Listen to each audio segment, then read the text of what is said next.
So anyway, I got a 2020 Volkswagen Tiquan.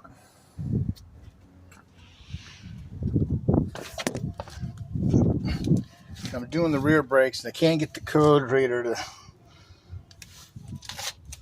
read the code I want to release the tension on the electric motor, which is this. So I undid the electric motor and I just hand wound it back off, and now I can collapse.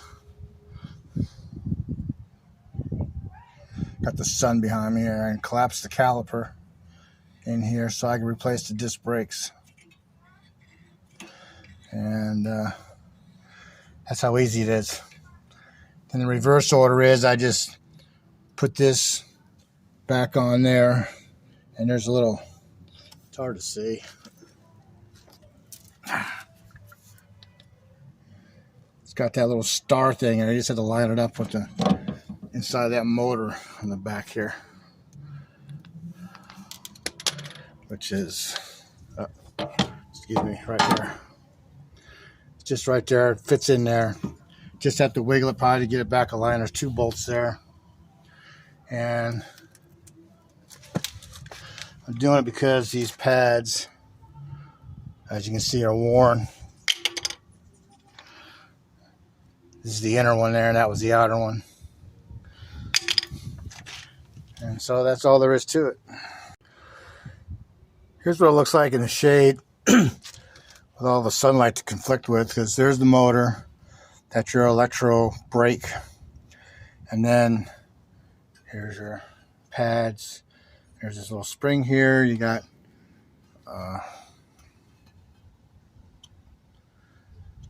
this on the back.